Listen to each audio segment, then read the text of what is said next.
क्या आपने कभी ध्यान दिया है कि आपके भीतर एक आवाज लगातार चलती रहती है, जो हर पल कुछ न कुछ कहती रहती है? कभी आपको सही ठहराती है, कभी दोषी बनाती है, कभी डर दिखाती है और कभी भविष्य के सपने रचती है। क्या आपने कभी यह सवाल उठाया है कि जो आवाज यह सब बोल रही है वह सच में आप ही हैं या फिर आप कोई और हैं जो इस आवाज को सुन रहा है? यही प्रश्न इस यात्रा की शुरुआत है, क्योंकि जब तक मनुष्य यह मानता रहता है कि उसके भीतर चलने वाली सोच ही उसकी असली पहचान है, तब तक वह अनजाने में ही मन की कैद में जीता रहता है। मन का स्वभाव है लगातार बोलते रहना। वह बीते हुए अनुभवों को दोहराता है, आने वाले समय की कल्पनाएं करता है और वर्तमान क्षण को शायद ही कभी पूरी तरह जीने देता है। यह आवाज कभी तुलना करती है, कभी शिकायत करती है, कभी डर पैदा करती है और कभी स्वयं को दूसरों से बेहतर या बदतर साबित करने में लगी रहती है। समस्या यह नहीं है कि यह आवाज मौजूद है, समस्या यह है कि हम इसे ही अपना स्वरूप मान लेते हैं। धीरे धीरे ऐसा लगने लगता है कि जो कुछ मन कह रहा है वही सत्य है और यहीं से बेचैनी, तनाव और असंतोष जन्म लेते हैं। लेकिन यदि आप एक पल के लिए ठहर कर देखें तो एक गहरी सच्चाई सामने आती है। यदि आप अपने विचारों को सुन सकते हैं तो स्पष्ट है कि सुनने वाला उन विचारों से अलग है। जो देख रहा है वह देखा जा रहा वस्तु नहीं हो सकता। यह साधारण सा सत्य जीवन की सबसे गहरी समझ की ओर ले जाता है। विचार आते हैं और चले जाते हैं, भावनाएं उठती हैं और शांत हो जाती हैं, लेकिन जो इन्हें देख रहा है वह स्थिर रहता है। वही देखने वाला आपकी असली पहचान है। यहीं से चेतना की खोज शुरू होती है। चेतना वह है जो बिना बोले जानती है, जो बेमौखिक बिना प्रतिक्रिया दिए देख सकती है। यह न तो बीते हुए कल में रहती है और न ही आने वाले कल में। यह हमेशा इसी क्षण में उपस्थित रहती है। जब आप स्वयं को विचारों से अलग करके देखने लगते हैं तब पहली बार भीतर थोड़ी जगह बनती है। वही जगह शांति की पहली अनुभूति देती है, क्योंकि अब आप हर विचार के साथ बहने के लिए मजबूर नहीं होते। मन और आत्मा के बीच का अंतर समझना अत्यंत आवश्यक है। मन अनुभवों से बना होता है। बचपन की घटनाएं, मिली हुई प्रशंसा, झेले हुए अपमान, सफलताएं और असफलताएं, ये सब मिलकर मन की संरचना बनाते हैं। इसलिए मन सीमित होता है और डर से भरा होता है, क्योंकि वह जानता है कि जो कुछ उसने इकट्ठा किया है वह कभी भी छिन सकता है। इसके विपरीत आत्मा किसी अनुभव से बनी नहीं होती। वह पहले से पूर्ण है, स्वतंत्र है और किसी भी परिस्थिति से बंधी नहीं है। जब आप मन को अपनी पहचान मानते हैं तब हर घटना आपको हिला देती है। कोई आपकी तारीफ करे तो आप ऊपर उठ जाते हैं, कोई आलोचना करे तो टूट जाते हैं। लेकिन जब आप आत्मा के स्तर से देखने लगते हैं तब वही घटनाएं आती जाती रहती हैं और आप भीतर से स्थिर रहते हैं। इसका अर्थ यह नहीं है कि जीवन में कुछ महसूस नहीं होगा, बल्कि इसका अर्थ यह है कि आप हर भावना के गुलाम नहीं बनेंगे। यहीं से साक्षी भाव का अभ्यास शुरू होता है। साक्षी भाव का अर्थ है जीवन की हर घटना को बिना जज किए देखना। जब कोई परिस्थिति आती है तो मन तुरंत उसे अच्छा या बुरा कह देता है, लेकिन साक्षी भाव में आप केवल देखते हैं कि क्या हो रहा है। आप यह नहीं कहते कि यह मेरे साथ क्यों हुआ या ऐसा नहीं होना चाहिए था। आप बस स्वीकार करते हैं कि इस क्षण यही घट रहा है। यह स्वीकार करना कोई कमजोरी नहीं है, बल्कि सबसे बड़ी शक्ति है। जब आप जज करना छोड़ देते हैं तब भीतर की ऊर्जा बचने लगती है। वही ऊर्जा जो पहले प्रतिरोध में खर्च हो जाती थी अब शांति और स्पष्टता में बदलने लगती है।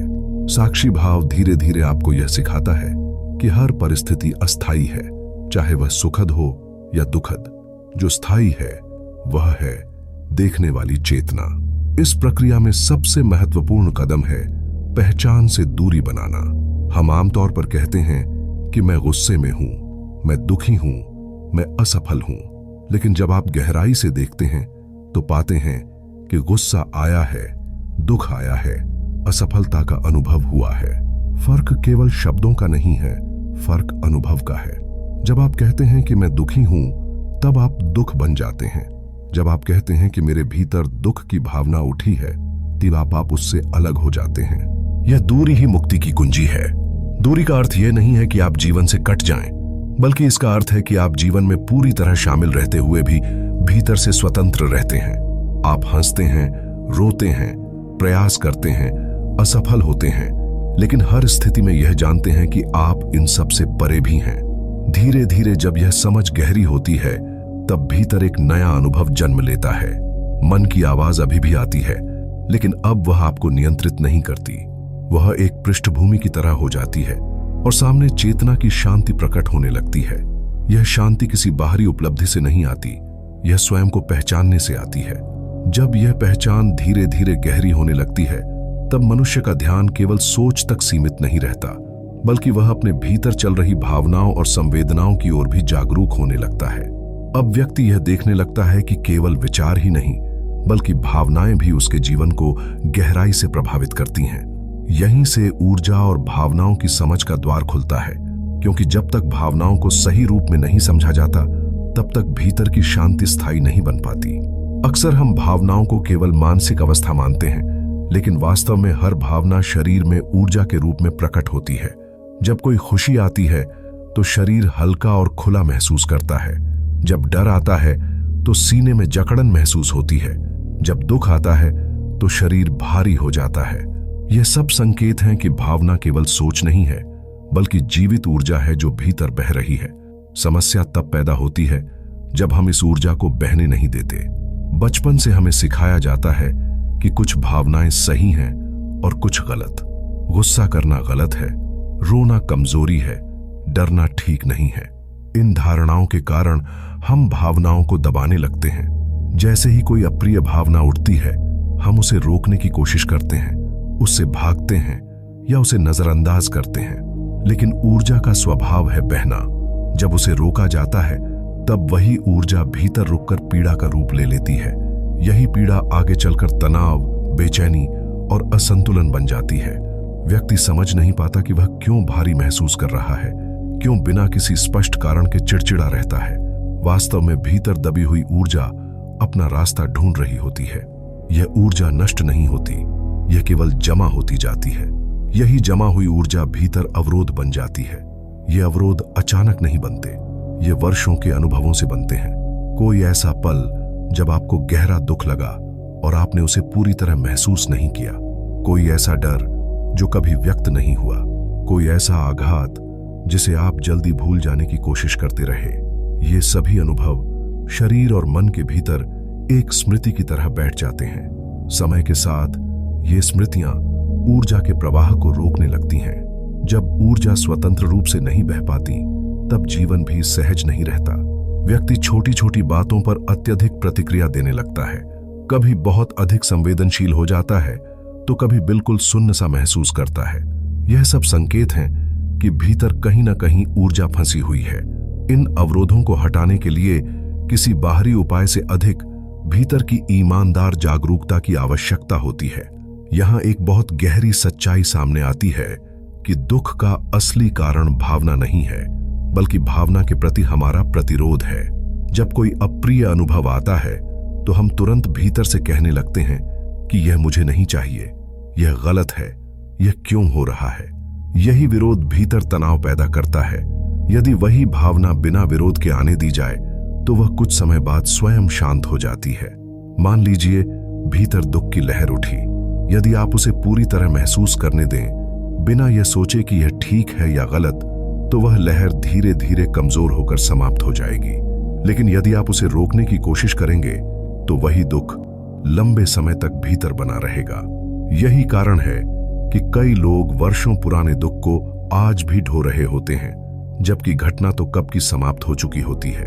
खुले होकर जीने का अर्थ यही है कि आप हर अनुभव को पूरी तरह महसूस करने के लिए तैयार हों। इसका अर्थ यह नहीं है कि आप दर्द को पसंद करने लगें, बल्कि इसका अर्थ यह है कि आप उससे लड़ें नहीं। जब हृदय खुला रहता है, तब सुख और दुख दोनों आते हैं और चले जाते हैं। लेकिन जब हृदय डर के कारण बंद हो जाता है, तब न तो सुख भीतर तक पहुंच पाता है और न ही दुख पूरी तरह निकल पाता है। अधिकतर लोग हृदय को बचाने के लिए उसे बंद कर लेते हैं। उन्हें लगता है कि अगर वे अधिक महसूस करेंगे तो टूट जाएंगे, लेकिन वास्तव में उल्टा होता है। जितना अधिक आप हृदय को बंद करते हैं, उतना ही जीवन बोझिल होता जाता है। खुलापन ही वह अवस्था है जहां ऊर्जा सहज रूप से बहती है और भीतर हल्कापन बना रहता है। खुले होकर जीने का अभ्यास धीरे धीरे विकसित होता है। शुरुआत में जब कोई तीव्र भावना आती है तो शरीर उसे स्वीकारने से डरता है, लेकिन यदि आप शांत रहकर उस भावना को महसूस करते रहें तो आप देखेंगे कि वह आपको नष्ट नहीं करती। वह आती है, कुछ समय रहती है और फिर चली जाती है। यह अनुभव भीतर विश्वास पैदा करता है कि भावनाओं से डरने की कोई आवश्यकता नहीं है। जैसे जैसे यह विश्वास गहराता है, वैसे वैसे ऊर्जा को बहने देना आसान होता जाता है। तब आप यह नहीं सोचते कि यह भावना कब खत्म होगी, आप केवल उसके साथ रहते हैं। यही साथ रहना ऊर्जा को मुक्त कर देता है। जब ऊर्जा मुक्त होती है तो भीतर स्वाभाविक शांति प्रकट होने लगती है। यह शांति किसी नियंत्रण से नहीं आती, यह किसी तकनीक या अभ्यास को जबरदस्ती करने से नहीं आती। यह उस सहज स्वीकृति से आती है जिसमें आप जीवन को जैसा है वैसा स्वीकार करते हैं। जब आप भावनाओं को आने और जाने की अनुमति देते हैं तब भीतर कुछ भी जमा नहीं होता। तब हर अनुभव ताजा रहता है। धीरे धीरे जीवन हल्का लगने लगता है। परिस्थितियां वही रहती हैं, लेकिन उनके प्रति आपका अनुभव बदल जाता है। पहले जो बातें भारी लगती थीं, अब वे केवल घटनाएं लगती हैं। भीतर एक स्थिरता बनने लगती है जो किसी भी भावना से हिलती नहीं है। जब यह स्थिरता गहराती है तब मनुष्य का ध्यान अब केवल भावनाओं तक सीमित नहीं रहता, बल्कि वह उस मन को भी देखने लगता है जो हर क्षण कुछ न कुछ चाहता रहता है, कुछ न कुछ नापता रहता है और जीवन को अपने ढांचे में फिट करने की कोशिश करता रहता है। यहीं से मन की सीमाओं और आदतों को समझने की प्रक्रिया शुरू होती है, क्योंकि जब तक मन की कार्य प्रणाली स्पष्ट नहीं होती तब तक उसकी पकड़ से मुक्त होना संभव नहीं हो पाता। मन का सबसे पुराना और गहरा स्वभाव है हर अनुभव पर ठप्पा लगाना। यह अच्छा है, यह बुरा है, यह मेरे लिए ठीक है, यह मेरे खिलाफ है। जैसे ही कोई घटना घटती है, मन तुरंत उसे अपनी पसंद या नापसंद की सूची में डाल देता है। यह प्रक्रिया इतनी तेज होती है कि हमें इसका एहसास भी नहीं होता, लेकिन यहीं से बंधन पैदा होता है, क्योंकि जैसे ही कुछ पसंद आता है उसे पकड़ने की इच्छा जन्म लेती है, और जैसे ही कुछ नापसंद आता है उससे बचने या उसे हटाने की बेचैनी शुरू हो जाती है। पसंद और नापसंद का यह जाल मनुष्य को वर्तमान से दूर कर देता है। वह इस क्षण को नहीं जीता, बल्कि या तो उस चीज को पाने में लगा रहता है जो उसे अच्छी लगती है, या उस चीज से लड़ता रहता है जो उसे बुरी लगती है। जीवन अपने आप में बहता रहता है, लेकिन मन उसे लगातार खींचने और धकेलने में लगा रहता है। इसी खींचतान में शांति खो जाती है। धीरे धीरे यह आदत इतनी मजबूत हो जाती है कि व्यक्ति को लगता है कि यही जीवन का स्वाभाविक तरीका है। उसे यह दिखता ही नहीं कि यह सारा संघर्ष उसके अपने भीतर पैदा हो रहा है। बाहर की घटनाएं केवल कारण बनती हैं, असली जकड़न तो भीतर की पसंद और नापसंद से बनती है। जब तक यह स्पष्ट नहीं होता तब तक मनुष्य बाहरी परिस्थितियों को बदलकर शांति पाने की कोशिश करता रहता है। मन की दूसरी गहरी आदत है नियंत्रण की इच्छा। मन हर चीज को अपने अनुसार चलाना चाहता है। वह चाहता है कि लोग वैसे ही व्यवहार करें जैसे उसे ठीक लगता है, परिस्थितियां वैसे ही हों जैसी उसने कल्पना की है, और भविष्य ठीक वैसा ही आकार ले जैसा उसकी योजनाओं में है। लेकिन जीवन का स्वभाव नियंत्रण में रहना नहीं है। जीवन स्वतंत्र है, प्रवाह में है और हर क्षण नया रूप लेता रहता है। जब मन नियंत्रण की कोशिश करता है और जीवन वैसा नहीं चलता, तब भीतर असंतोष पैदा होता है। कभी झुंझलाहट, कभी क्रोध, कभी निराशा। व्यक्ति सोचता है कि समस्या बाहर है, लेकिन वास्तव में समस्या यह है कि मन जीवन को स्वीकार नहीं कर पा रहा। नियंत्रण की यह इच्छा मन को लगातार तनाव में रखती है, क्योंकि उसे हर पल डर रहता है कि कहीं कुछ उसकी पकड़ से बाहर न चला जाए। यहीं से भय जन्म लेता है। भय का संबंध सीधे भविष्य से होता है। मन भविष्य की कल्पनाएं करता है और उन्हीं कल्पनाओं से डर पैदा करता है। क्या होगा अगर ऐसा हो गया? क्या होगा अगर वैसा नहीं हुआ? क्या होगा अगर मैं असफल हो गया? ये सब प्रश्न वास्तविकता से नहीं, बल्कि कल्पना से पैदा होते हैं। इस क्षण में वास्तव में जो हो रहा है वह अक्सर उतना भयावह नहीं होता जितना मन उसे बना देता है। भविष्य के डर से मन वर्तमान को खो देता है। वह अभी की सच्चाई को देखने के बजाय आने वाले कल की कहानियों में उलझा रहता है। यही कारण है कि कई लोग शांत वातावरण में भी बेचैन रहते हैं। बाहर सब ठीक होता है, लेकिन भीतर डर की परतें चलती रहती हैं। आदतों से मुक्त होने का मार्ग किसी लड़ाई से नहीं निकलता। मन से लड़ने का अर्थ है उसी शक्ति को और मजबूत करना। मुक्त होने का मार्ग छोड़ने से निकलता है। छोड़ने का अर्थ यह नहीं है कि आप प्रयास करना बंद कर दें या जीवन से उदासीन हो जाएं। छोड़ने का अर्थ है इस क्षण जो हो रहा है उसके साथ भीतर से संघर्ष न करना। जब कोई परिस्थिति आती है और मन उसे नापसंद करता है तो छोड़ने का अभ्यास यही है कि आप उस नापसंद को पकड़कर न बैठें। आप यह देखें कि यह स्थिति अभी मौजूद है और इसके प्रति भीतर जो प्रतिक्रिया उठ रही है वह भी मौजूद है। आप दोनों को आने दें, लेकिन किसी को पकड़े नहीं। यही सच्चा त्याग है, क्योंकि यहां आप वस्तु या परिस्थिति का त्याग नहीं कर रहे, बल्कि अपनी जकड़न का त्याग कर रहे हैं। छोड़ने का अभ्यास शुरुआत में कठिन लगता है, क्योंकि मन वर्षों से चीजों को पकड़ने का आदी रहा है। उसे लगता है कि अगर उसने पकड़ छोड़ी तो सब बिखर जाएगा। लेकिन जैसे जैसे व्यक्ति इस अभ्यास को करता है, उसे अनुभव से पता चलता है कि जीवन बिना पकड़े भी चलता रहता है। वास्तव में तब जीवन अधिक सहज और स्पष्ट हो जाता है। जब मन की पकड़ ढीली पड़ती है, तब स्वतंत्रता का अनुभव धीरे धीरे उभरने लगता है। यह स्वतंत्रता किसी विशेष परिस्थिति पर निर्भर नहीं होती। यह इस बात पर निर्भर नहीं करती कि जीवन में सब कुछ मनचाहा हो रहा है या नहीं। यह स्वतंत्रता भीतर से आती है, क्योंकि अब मन हर चीज पर अधिकार जमाने की कोशिश नहीं करता। इस अवस्था में जीवन अपने स्वाभाविक प्रवाह में बहने लगता है। निर्णय होते हैं, कार्य होते हैं, संबंध निभते हैं, लेकिन उनके साथ वह भारीपन नहीं होता जो पहले हुआ करता था। व्यक्ति काम करता है, लेकिन परिणाम से चिपका नहीं रहता। वह लोगों से जुड़ता है, लेकिन उनसे अपेक्षाओं का बोझ नहीं ढोता। मन अभी भी मौजूद रहता है, लेकिन उसका दबदबा कम हो जाता है। वह एक उपकरण की तरह काम करने लगता है, मालिक की तरह नहीं। जब आवश्यकता होती है तब उसका उपयोग होता है, और जब आवश्यकता नहीं होती तब वह शांत रहता है। यही संतुलन जीवन को सरल बना देता है। धीरे धीरे व्यक्ति यह अनुभव करता है कि स्वतंत्रता किसी विशेष उपलब्धि से नहीं मिलती। यह मन की आदतों को देखने और उन्हें छोड़ने से मिलती है। जब पसंद और नापसंद की पकड़ ढीली पड़ती है, नियंत्रण की जिद कम होती है और भविष्य का डर अपनी शक्ति खो देता है, तब जीवन सहजता से बहने लगता है। यही मन की सीमाओं से मुक्त होने का सार है। यह कोई अचानक घटने वाली घटना नहीं है, बल्कि एक निरंतर समझ और अभ्यास की प्रक्रिया है। जैसे जैसे यह समझ गहरी होती है, वैसे वैसे जीवन कम बोझिल और अधिक जीवंत महसूस होने लगता है। तब मनुष्य पहली बार यह अनुभव करता है कि जीवन को जीने के लिए उसे हर समय संघर्ष करने की आवश्यकता नहीं है।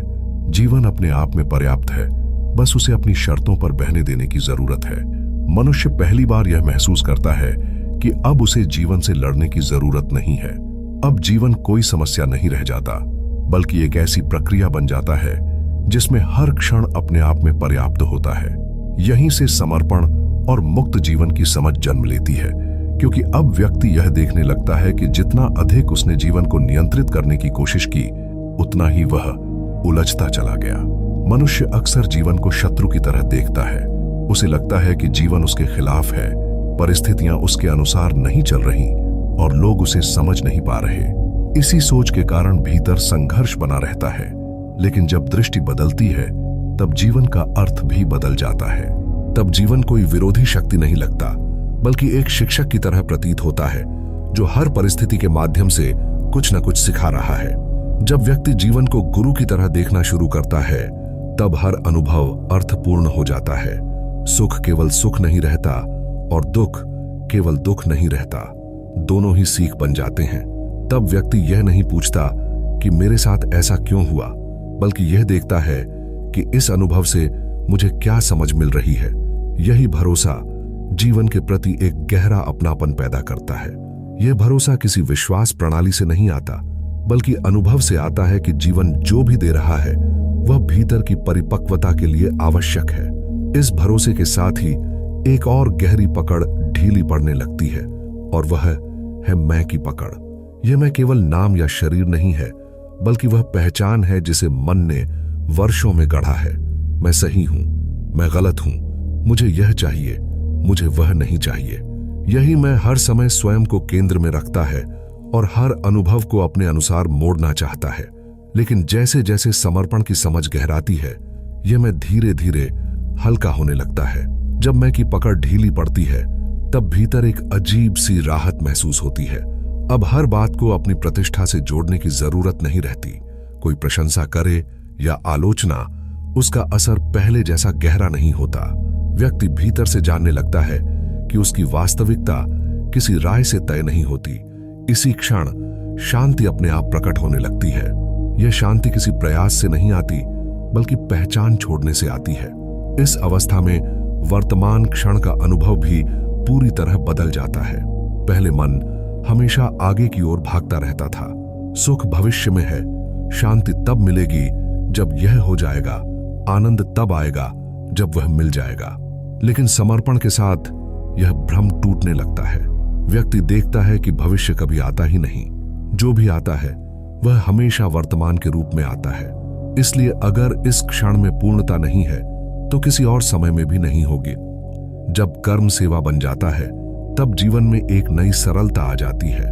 व्यक्ति अपने कार्यों से पहचान नहीं बनाता, बल्कि कार्यों के माध्यम से जिनको व्यक्त करता है। वह परिणाम के बारे में अधिक नहीं सोचता, क्योंकि उसका ध्यान प्रक्रिया में होता है। यही सहजता जीवन को सुंदर बनाती है। इसमें न तो दिखावे की जरूरत होती है और न ही किसी सिद्ध होने की। धीरे धीरे यह अवस्था व्यक्ति को मुक्त आत्मा के जीवन की ओर ले जाती है। मुक्त आत्मा का जीवन किसी विशेष परिस्थिति पर निर्भर नहीं होता। वह न तो केवल सुख में खुश रहती है और न ही दुख में टूट जाती है। वह हर स्थिति में जागरूक रहती है। यही जागरूकता उसे भय से मुक्त करती है, क्योंकि अब उसे खोने का डर नहीं रहता। जिसने स्वयं को पकड़ना छोड़ दिया, उसके पास खोने के लिए कुछ नहीं बचता। इस मुक्त जीवन में आनंद किसी घटना का परिणाम नहीं होता, बल्कि अस्तित्व की स्वाभाविक अनुभूति बन जाता है। व्यक्ति हंसता है, खेलता है, कार्य करता है, विश्राम करता है, लेकिन हर क्रिया के पीछे एक सहज स्वीकृति होती है। अब जीवन को सही दिशा में ले जाने की कोशिश नहीं रहती, क्योंकि जीवन स्वयं दिशा बन जाता है। यही समर्पण का अर्थ है। समर्पण का अर्थ हार मानना नहीं है, यह निष्क्रियता नहीं है, यह गहरी समझ है कि जीवन मुझसे अधिक बुद्धिमान है। जब यह समझ भीतर उतरती है, तब संघर्ष अपने आप गिरने लगता है। तब जीवन को चलाने की जिम्मेदारी छोड़कर जीवन के साथ चलना शुरू हो जाता है। इस अवस्था में व्यक्ति पहली बार यह अनुभव करता है कि मुक्ति कोई दूर की मंजिल नहीं थी, वह हमेशा यहीं थी, बस मन की पकड़ के नीचे दब गई थी। जैसे जैसे पकड़ छूटती गई, वैसे वैसे मुक्ति प्रकट होती गई। यही इस पूरी यात्रा का सार है। न कुछ जोड़ना था, न कुछ बदलना था, केवल छोड़ना था। यही मुक्त आत्मा का जीवन है। बिना भय, बिना बंधन, पूर्ण जागरूकता और सहज आनंद में जीना। यही वह अवस्था है जहां जीवन बोझ नहीं रहता, बल्कि एक सहज उत्सव बन जाता है। यही वह स्थिति है जिसे यह पूरी यात्रा इंगित करती है, जहां मनुष्य स्वयं को जीवन के प्रवाह में पूरी तरह सौंप देता है और जीवन उसे अपने रहस्य दिखाने लगता है। आपके साथ से ही हमारा हौसला बढ़ता है। चैनल को सब्सक्राइब करें, वीडियो को लाइक करें और हमारे साथ जुड़े रहें। आगे भी ऐसी ही वीडियो आती रहेंगी। आपका बहुत बहुत धन्यवाद।